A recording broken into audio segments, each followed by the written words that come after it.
আর এবার নজর রাখবো ট্যাবের টাকা গায়েব। নানা অভিযোগ নানা প্রান্ত থেকে বারবার উঠে এসছে, তাই ট্যাব দুর্নীতি রুখতে এবার সতর্ক রাজ্য। বাংলার শিক্ষা পোর্টাল, সেই পোর্টালের নিরাপত্তা বাড়ানো হয়েছে। হ্যাঁ, বাংলার শিক্ষা পোর্টালের নিরাপত্তা বাড়ানো হলো কিভাবে? আইডি পাসওয়ার্ড দিয়ে যে কেউ ঢুকতে পারবে না। আরো ডিটেল এ বিষয়ে জানার চেষ্টা করব।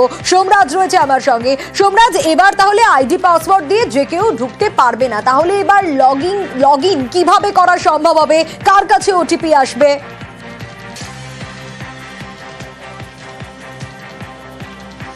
দেখো, এবার লগ ইন করতে হবে সংশ্লিষ্ট স্কুলগুলির প্রধান শিক্ষক প্রধান শিক্ষিকাদের।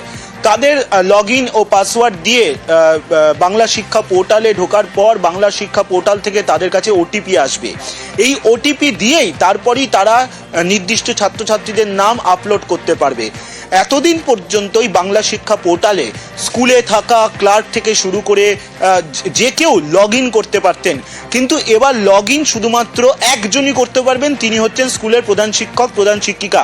আর এই যে লগ ইন আইডি আর পাসওয়ার্ড, এটা কিন্তু প্রধান শিক্ষক নিজে তৈরি করবেন না। এই লগ ইন আইডি ও পাসওয়ার্ড তৈরি করে দেবে বিভিন্ন জেলার এডিআই, অর্থাৎ অতিরিক্ত স্কুল বিদ্যালয় পরিদর্শকরা, যারা স্কুল বিদ্যালয় পরিদর্শকের নিচে রয়েছেন, সরকারি কর্মচারী, তারা তৈরি করে দেবেন এই লগ ইন আইডি ও পাসওয়ার্ড। সেই তার মাধ্যমে লগ ইন করে ছাত্রছাত্রীদের তথ্য আপলোড করতে হবে। শুধুমাত্র তরুণের স্বপ্ন প্রকল্পটা নয়, অর্থাৎ এই তরুণের স্বপ্ন প্রকল্প, যে প্রকল্পে ট্যাবের টাকা দেওয়া হয় ছাত্রছাত্রীদের 10,000 টাকায়, এখন থেকে ক্লাস 11-এর ছাত্রছাত্রী 10,000 টাকা দিয়ে দেওয়া হবে। 4 মাস আগে তুমি দেখেছো এই ট্যাবের টাকাই গায়েব হওয়ার ঘটনা, অর্থাৎ ছাত্রছাত্রীদের অ্যাকাউন্টে টাকা পৌঁছেনি, তার বদলে অন্য অ্যাকাউন্টে টাকা চলে গেছিল। এটা কিভাবে হলো তা তদন্ত করতে গিয়ে একাধিক গুরুত্বপূর্ণ তথ্য উঠে আসে, এবং সেখানেই দেখা যায় এই যে অ্যাকাউন্ট নাম্বার দেওয়া, সেখানেই যত গলদ হচ্ছিল। আর সেই কারণেই এই ওটিপি ভিত্তিক লগ ইন এটা বাধ্যতামূলক করলো রাজ্য। বিভিন্ন জেলার স্কুল বিদ্যালয় পরিদর্শকদের এটা কিভাবে কার্যকরী করতে হবে তার বিস্তারিত রাজ্য স্কুল শিক্ষা দপ্তরের তরফে কমিশনার তিনি পাঠিয়ে দিয়েছেন ডিআইদের, এবং বলে দেওয়া হয়েছে ইমিডিয়েটলি প্রধান শিক্ষক প্রধান শিক্ষিকাদের থেকে তাদের নাম, ঠিকানা, আধার নম্বর নিয়ে নিতে হবে। অর্থাৎ এর পরেও যদি কোনো গাফিলতি হয় তাহলে কিন্তু দায় এড়াতে পারবেন না সংশ্লিষ্ট স্কুলের প্রধান শিক্ষক প্রধান শিক্ষিকারা। 4 মাস আগে ট্যাবের টাকা গায়েব হওয়ার যে ঘটনা, যার তদন্ত এখনো চলছে, সেখানে একাধিক প্রধান শিক্ষক প্রধান শিক্ষিকারা জিজ্ঞাসাবাদের সম্মুখীন হয়েছিলেন। তারা কিন্তু দায় এড়িয়ে যাচ্ছিলেন, কারণ সেই দায়িত্ব তাদের একাদের ছিল না, স্কুলের ক্লার্কদের ছিল। আর সেই কারণেই এবার রাজ্য আরো কড়াকড়ি করলো। রাজ্যের এই কড়াকড়ি, কারণ প্রকল্পের টাকার তছরূপে আর দায় এড়াতে পারবেন না প্রধান শিক্ষকরা।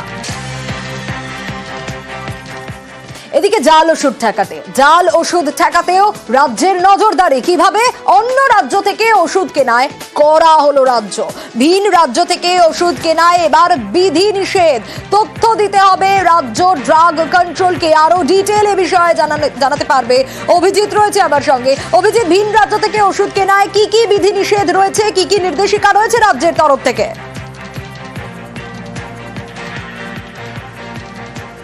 সোনিয়া, গত বেশ কিছুদিন ধরে রাজ্য ড্রাগ কন্ট্রোল তারা রাজ্যের বিভিন্ন প্রান্তে জাল বা ভেজাল ওষুধ ধরার জন্য নানাবিধ অভিযান করেছে, এবং সেখানে বেশ কিছু জায়গায় তারা সাফল্য পেয়েছে। এবং যেটা দেখা গেছে যে ভিন রাজ্য থেকে যে ওষুধগুলো আমাদের রাজ্যে আসছে, সেই ওষুধের একাংশ জাল হচ্ছে। অর্থাৎ দেখা যাচ্ছে মূলত বিহার, উত্তরপ্রদেশ, দিল্লি, হরিয়ানা, উত্তরাখণ্ড, হিমাচল প্রদেশ, ওড়িশার মতন রাজ্যগুলো থেকে যে ওষুধগুলো কেনা হচ্ছে তার একাংশ জাল হচ্ছে।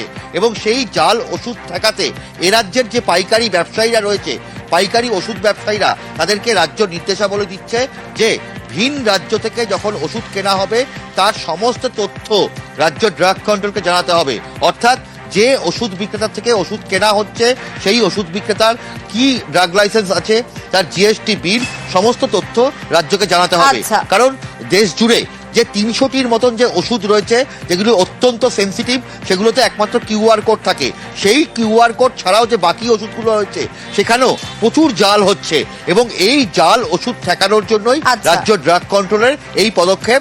অর্থাৎ আগামী দিনে রাজ্যের যে সমস্ত ওষুধ বাইরে থেকে কিনতে হচ্ছে তাদের সমস্ত তথ্য রাজ্যকে জানাতে হবে। একেবারে অভিজিৎ, একের পর এক কড়া পদক্ষেপ নিতে দেখা যাচ্ছে রাজ্যকে। বাঘের হামলায় মৃত্যু, 14 বছর পর আর্থিক সাহায্য পাওয়া গেল। হ্যাঁ, বাঘের হামলায় মৃত্যুর 14 বছর পরে আর্থিক সাহায্য। 14 বছর পর হাইকোর্টের নির্দেশে আর্থিক সাহায্য। কোন ঘটনার ক্ষেত্রে এই খবর, আরো ডিটেল জানার চেষ্টা করব। অর্ণব রয়েছে আমার সঙ্গে। অর্ণব, এক যুগ কেটে গেছে, কিন্তু 14টা বছর পর হাইকোর্টের নির্দেশে আর্থিক সাহায্য পাওয়া যাচ্ছে। ডিটেল জানতে চাইবো তোমার কাছে। দেখো, হাইকোর্টের বিচারপতি অমৃতা সিনহা তিনি রায় দান করেছেন এবং এই রায় দানের ফলে কোস্টাল থানা এলাকা বা সুন্দরবনের 3 পরিবার তারা 5 লক্ষ টাকা করে বাঘের আক্রমণে তাদের পরিবারের একমাত্র যিনি আয় উৎস ছিলেন সেই পরিবারের সদস্যকে হারানোর কারণেই 5 লক্ষ টাকা ক্ষতিপূরণ পেতে চলেছেন এবং দিতে নির্দেশ দিয়েছেন বিচারপতি সিনহা।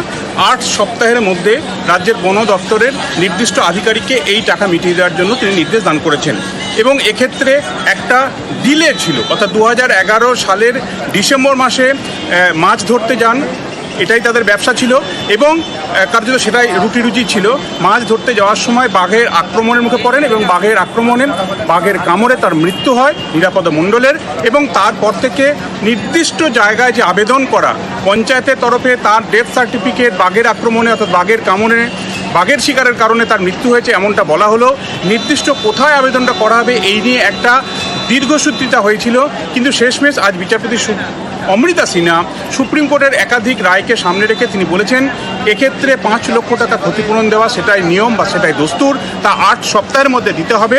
নিরাপদ মণ্ডল যিনি বাঘের কামড়ে নিহত হয়েছেন তার পরিবারের হাতে তুলে দিতে হবে এবং একই সঙ্গে গোসাবার আরও এক পরিবার এবং এই সুন্দরবনে কোস্টাল এলাকার আরেক পরিবার, মোট 3টে পরিবারকে একই রকমভাবে 5 লক্ষ টাকা করে এই আর্থিক সাহায্য বা ক্ষতিপূরণের নির্দেশ কলকাতা হাইকোর্টের। বেশ অর্ণব।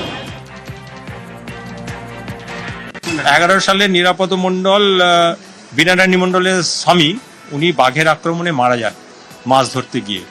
তারপর থেকে বিভিন্ন দপ্তরে উনি দরখাস্ত করেছেন, কিন্তু সেটা কোনো নিষ্পত্তি হয়নি। আজকের মহামান্য বিচারপতি অমৃতা সিনহা তার রায় জানালেন যে 5 লক্ষ টাকা ওই পরিবারকে ক্ষতিপূরণ দিতে হবে 8 সপ্তাহের মধ্যে। আরও 2টো রায় হয়েছে এই সঙ্গে, একটা আছে 13 সালে এবং 19 সালে, মানে মোট 3টে রায় আজকের হয়েছে। সেক্ষেত্রেও মহামান্য বিচারপতি অমৃতা সিনহা রায় দেন 5 লক্ষ টাকা করে তাদের পরিবারকে ক্ষতিপূরণ দিতে হবে 8 সপ্তাহের মধ্যে। পরেবার নজর রাখবো সবংয়ের রামভদ্রপুর। সেখানে একাধিক চাষ জমি দখলের অভিযোগ ছিল। চাষ জমি দখল করে ঝিল তৈরির অভিযোগ, আর সেখানে ভূমি ও ভূমি সংস্থার অফিসে বিক্ষোভ চলে রীতিমতো।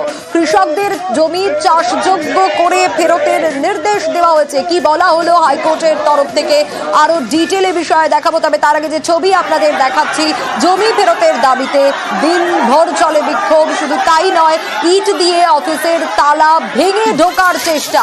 দিগ্বিজয়ের থেকে আরো ডিটেল জানতে পারবো। দিগ্বিজয়, কি নির্দেশ দেওয়া হলো হাইকোর্টের তরফ থেকে?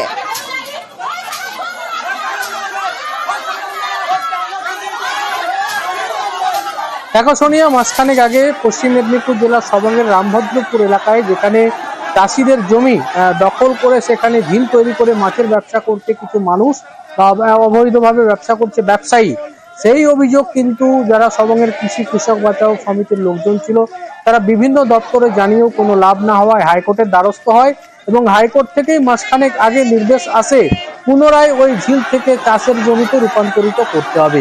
কিন্তু হাইকোর্টের অর্ডারের পরে কেন ভূমি দপ্তর এখনো এই অর্ডার পালন করেনি, সেই অভিযোগ তুলেই আজকে দিনভর সবংয়ের ভূমি এবং ভূমি রাজস্ব দপ্তরের অফিসের সামনে বিক্ষোভ দেখালো কৃষি এবং কৃষি বাঁচাও সংগঠন। এমনকি তারা ইট দিয়ে অফিসের তালা ভেঙে ঢোকারও চেষ্টা করলো। এই নিয়ে কিন্তু পুলিশের সঙ্গে যথেষ্ট বচসাও তৈরি হয়, যদিও অবশেষে বিকেলের দিকে সেই বিক্ষোভ সামাল দেয় পুলিশ। বেশ দিগ্বিজয়।